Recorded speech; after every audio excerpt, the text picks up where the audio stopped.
देश में आज एक ऐसा नैरेटिव और इकोसिस्टम बना दिया गया है जहां आप सिस्टम और सरकार को सपोर्ट तो करते हैं लेकिन अकाउंटेबिलिटी की डिमांड नहीं करते हैं और आपके पास इस बात का भी कोई लॉजिकल जवाब होता ही नहीं है कि आप सिस्टम को क्यों सपोर्ट करते हैं। क्या सिस्टम को आपका समर्थन पॉलिटिकल मोनोपोली का समर्थन नहीं है? क्या आपकी चुप्पी, समर्थन या अंधश्रद्धा एक ऐसे करप्ट सिस्टम का समर्थन नहीं है जहां किसी गरीब बच्चे का भोजन, किसी बुजुर्ग का इलाज, किसी टूटी सड़क और किसी ढही पुल इसकी कीमत चुकाता है? यह सवाल किसी एक पार्टी, किसी एक नेता या किसी एक सरकार से शुरू नहीं होता। यह सवाल एक नागरिक से शुरू होता है, उस नागरिक से जो कहता है हाँ कुछ गलतियां हैं, भ्रष्टाचार हर जगह है, सड़कें टूटती हैं, अस्पतालों में दवा नहीं मिलती, राशन में गड़बड़ी होती है, पुल गिरते हैं, लेकिन फिर भी उसी सिस्टम के खिलाफ कुछ बोलने पर सरकारी प्रवक्ता बनकर उसे सपोर्ट करने लगता है। सवाल है, किस सिस्टम को सपोर्ट करते हैं आप?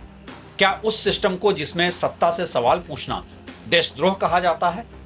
क्या उस सिस्टम को जिसमें हर फेलियर के लिए पिछली सरकार जिम्मेदार होती है लेकिन हर अचीवमेंट वर्तमान सरकार की होती है? क्या उस सिस्टम को आप सही मानते हैं जिसमें नागरिक से लॉयल्टी मांगी जाती है लेकिन सत्ता में बैठे लोगों से अकाउंटेबिलिटी नहीं?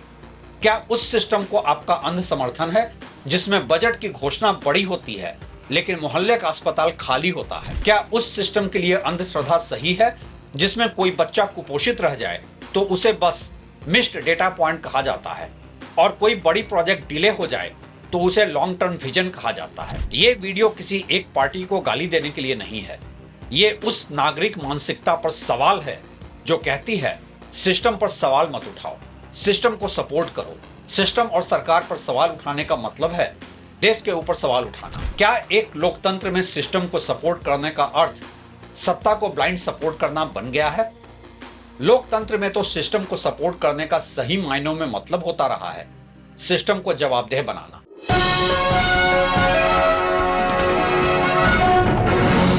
नमस्कार, आप देख रहे हैं रवि सिन्हा अनसेंसर्ड। एक दृश्य की कल्पना कीजिए, एक बच्चे की खाली थाली जो गांव की आंगनबाड़ी में बैठा है। उसकी मां कहती है कि उसे पोषण मिलना चाहिए। सरकार कहती है कि योजना है तो बजट में पैसा है, फाइल में बेनिफिशियरी रजिस्टर्ड है, डैशबोर्ड पर कवरेज दिखाई जा रही है, लेकिन बच्चा आपके ऑफिशियल रिकॉर्ड और डैशबोर्ड को नहीं देख रहा है। वो बस देख रहा है उसकी थाली में क्या है। क्या उसे नियमित पोषण मिला? क्या उसका वजन मापा गया? क्या आंगनबाड़ी खुली? क्या सप्लाई समय पर पहुंची? क्या उस फूड का क्वालिटी चेक हुआ?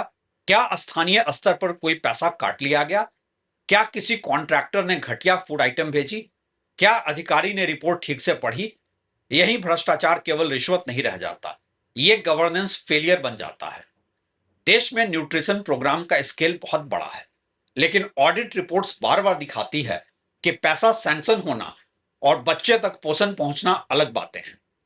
उड़ीसा में सीएजी ऑडिट ने डिस्ट्रिक्ट लेवल पर लगभग 1.98 लाख एनरोल्ड बेनिफिशियरी को न्यूट्रिशनल सपोर्ट न मिलने की बात दर्ज की। साथ ही फंड एस्टिमेशन और यूटिलाइजेशन पर गंभीर सवाल उठाए। अब कोई कह सकता है यह सिर्फ उड़ीसा की बात है, लेकिन यही तो समस्या है। हर राज्य में कहानी का नाम बदलता है, स्कीम का नाम बदलता है, अधिकारी बदलते हैं, लेकिन उस स्ट्रक्चर में सब कुछ वही रहता है। ऊपर योजना, बीच में पेपर वर्क, नीचे अधूरा लाभ। और जब नागरिक कहता है कोई बात नहीं, सरकार बहुत काम कर रही है, तब वो अनजाने में उस बच्चे की खाली थाली को भी नॉर्मल बना देता है। भ्रष्टाचार सिर्फ पैसा चोरी नहीं है। हम भ्रष्टाचार को बहुत छोटा करके समझते हैं। हमें लगता है भ्रष्टाचार मतलब कोई ऑफिसर रिश्वत ले रहा है, कोई कॉन्ट्रैक्टर कमीशन खा रहा है, कोई नेता पैसा बना रहा है, लेकिन भ्रष्टाचार इससे बहुत बड़ा है। भ्रष्टाचार ये भी है काम पूरा दिखाकर अधूरा छोड़ देना, खराब सड़क को ठीक घोषित कर देना, बिना डॉक्टर के हॉस्पिटल को फंक्शनल दिखाना, बिना दवा के मेडिसिन स्टॉक रजिस्टर भर देना, बिना भोजन के न्यूट्रिशन कवरेज दिखाना, बिना जांच के सर्टिफिकेट जारी करना, बिना अकाउंटेबिलिटी के टेंडर देना, बिना पनिशमेंट के फेलियर को भूल जाना। यानी भ्रष्टाचार केवल चोरी नहीं है, भ्रष्टाचार वो व्यवस्था है जिसमें झूठी सफलता सच की जरूरत से ज्यादा वैल्यूएबल हो जाती है। टूटी सड़क केवल सड़क नहीं होती, एक सड़क टूटती है, पहले गड्ढा बनता है, फिर पानी भरता है, फिर बाइक गिरती है, फिर कोई बच्चा स्कूल जाते समय चोटिल होता है, फिर एम्बुलेंस धीमी होती है, फिर किसी गर्भवती महिला को अस्पताल पहुंचने में देर होती है, फिर कोई कहता है बारिश बहुत हुई थी, लेकिन सड़क बारिश से नहीं टूटती। सड़क अक्सर उस दिन टूटती है जब टेंडर में क्वालिटी से ज्यादा कमीशन इंपॉर्टेंट हो जाता है। सड़क उस दिन टूटती है जब इंजीनियर की इंस्पेक्शन रिपोर्ट फॉर्मेलिटी बन जाती है।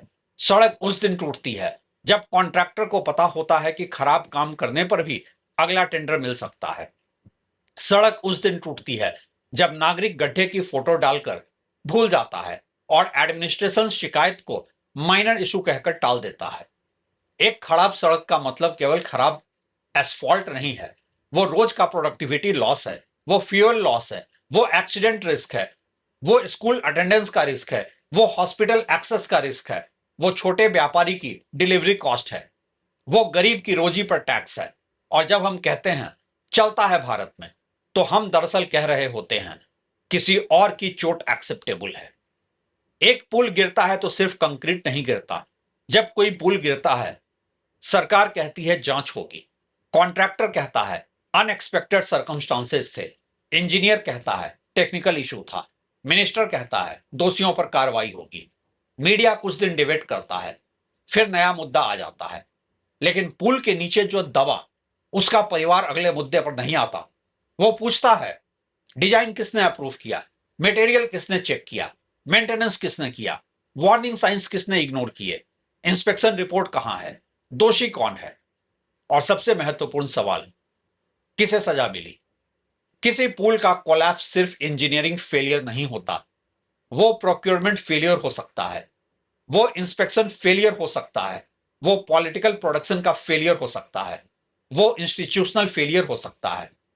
और अगर हर बार इंक्वायरी होती है लेकिन अकाउंटेबिलिटी तय नहीं होती, तो इंक्वायरी जस्टिस नहीं कही जा सकती है, वो सिर्फ पब्लिक एंगर को ठंडा करने की व्यवस्था बन जाती है। सरकारी अस्पताल में एक बुजुर्ग आदमी बाहर बैठा है, उसके पास प्राइवेट हॉस्पिटल का पैसा नहीं है, उसका बेटा डेली वेज वर्कर है, उसकी बेटी कहती है सरकारी अस्पताल में इलाज हो जाएगा, लेकिन वहां डॉक्टर कम है, नर्स कम है, बेड नहीं है, टेस्ट मशीन खराब है, दवा बाहर से खरीदनी है, अपॉइंटमेंट देर से है, स्पेशलिस्ट नहीं है, रेफरल दूसरे हॉस्पिटल का है।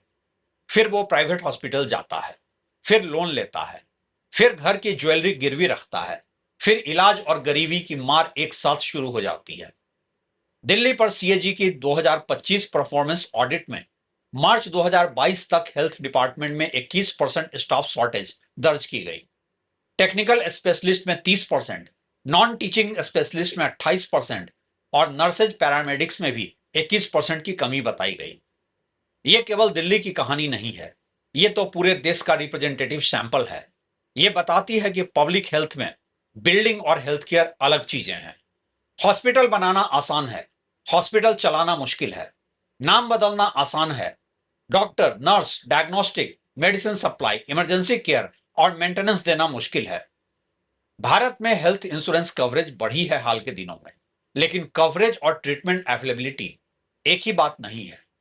National family health survey NFHS6 के अनुसार हाउस होल्ड लेवल पे हेल्थ इंश्योरेंस फाइनेंसिंग कवरेज 60.2% तक पहुंची, लेकिन हेल्थ केयर सिस्टम के सामने एक्सेस और क्वालिटी की चुनौती बनी हुई है। और जब पब्लिक हॉस्पिटल कमजोर होता है, तो सबसे ज्यादा कौन हारता है?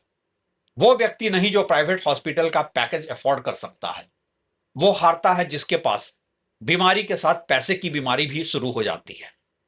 लेकिन नहीं, देश में एक बड़ा वर्ग ऐसा है जो इन सब के बाद भी कहता ही रहेगा सरकार ने बहुत काम किया है। यह बात एक लेवल पर सही हो सकती है, किसी भी सरकार ने कुछ काम किए होंगे, कुछ रोड्स बनी होंगी, कुछ हॉस्पिटल सुधरे होंगे, कुछ स्कीम्स ने लाखों लोगों को मदद दी होंगी, कुछ गांव में पानी पहुंचा होगा, बिजली पहुंची होगी, कुछ बच्चों को वैक्सीनेशन मिला होगा, कुछ गरीब परिवारों को इंश्योरेंस भी मिला होगा।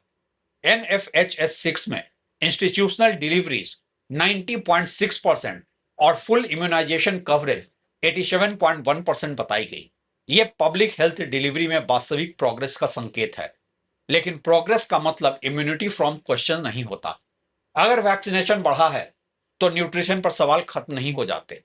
अगर हाईवे बना है तो विलेज रोड की क्वालिटी पर सवाल खत्म नहीं हो जाते। अगर इंश्योरेंस कवरेज बढ़ी है तो हॉस्पिटल में डॉक्टर क्यों नहीं है का सवाल खत्म नहीं हो जाता। अगर एक सिटी में मेट्रो बनी है तो दूसरे शहर में सीवेज क्यों नहीं है, यह सवाल खत्म नहीं हो जाता। लोकतंत्र में अचीवमेंट का मतलब एप्लॉज हो सकता है, लेकिन अकाउंटेबिलिटी का मतलब साइलेंस नहीं हो सकता। देश में सिस्टम को सपोर्ट करना और सत्ता को बचाना अलग चीज है। यह सबसे जरूरी फर्क है जो आज लोग भूल चुके हैं। सिस्टम को सपोर्ट करना क्या है? टैक्स देना, कानून मानना, सार्वजनिक संपत्ति की रक्षा करना, मतदान करना, सही सूचना मांगना, करप्शन की शिकायत करना, इंस्टीट्यूशंस को मजबूत करना, पब्लिक सर्वेंट से जवाब मांगना, ना कि गलत काम करने वाले को अपना आदमी मानकर बचाना। सत्ता को ब्लाइंड सपोर्ट करना क्या है?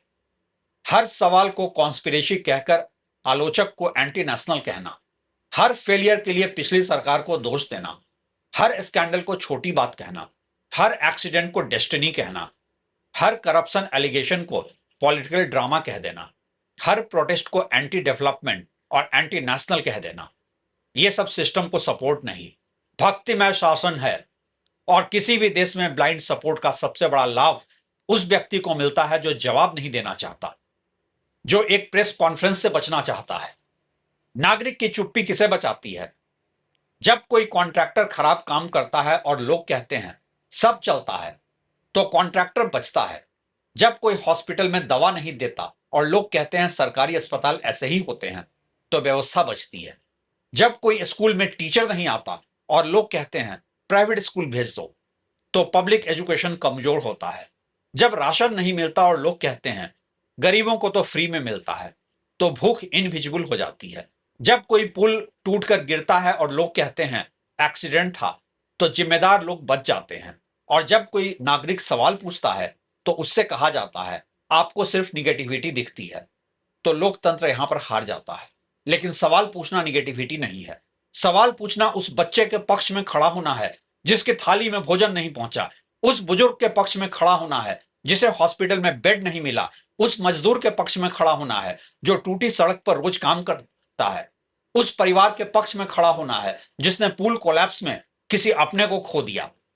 भ्रष्टाचार का सबसे बड़ा सपोर्ट सिस्टम कौन है?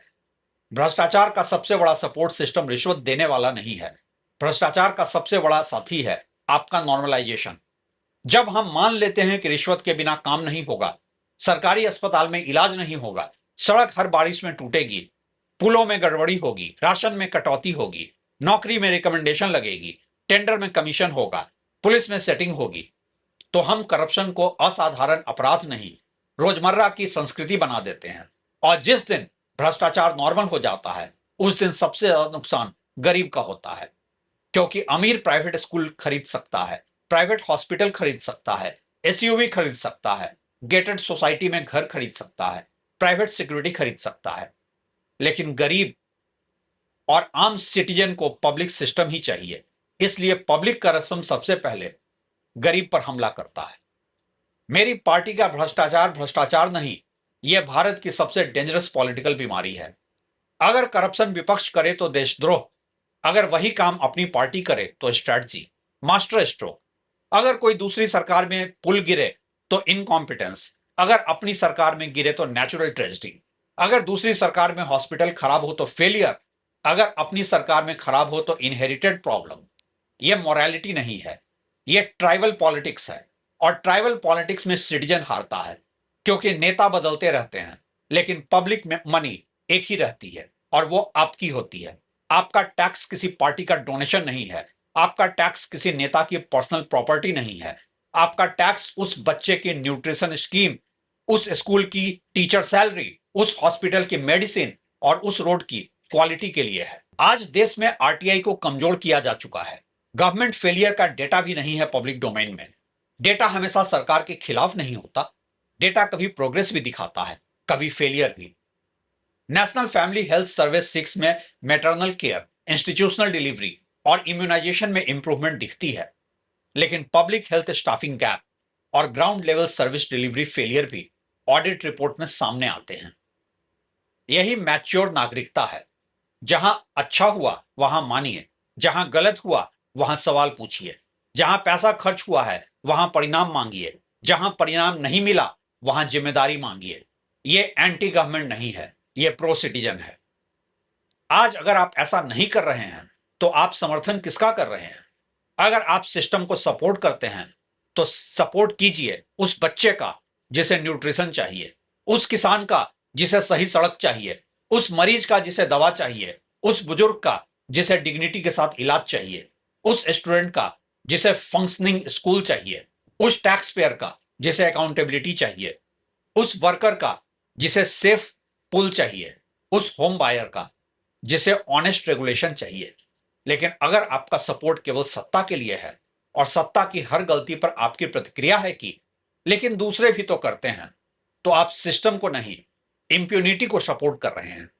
और इंप्यूनिटी का अर्थ है गलती होगी, नुकसान जनता का होगा, जांच होगी, हेडलाइन बनेगी, फिर सब भूल जाएगा।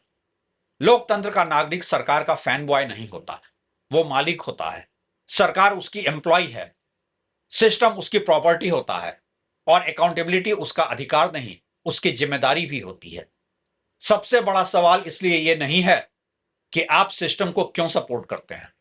सबसे बड़ा सवाल यह है, क्या आप उस सिस्टम को सपोर्ट कर रहे हैं जो जनता की सेवा करे, या उस सिस्टम को जो जनता से सवाल पूछने का अधिकार छीन ले? आज इसका जवाब आपको मुझे नहीं, खुद को ही देना होगा। शुक्रिया।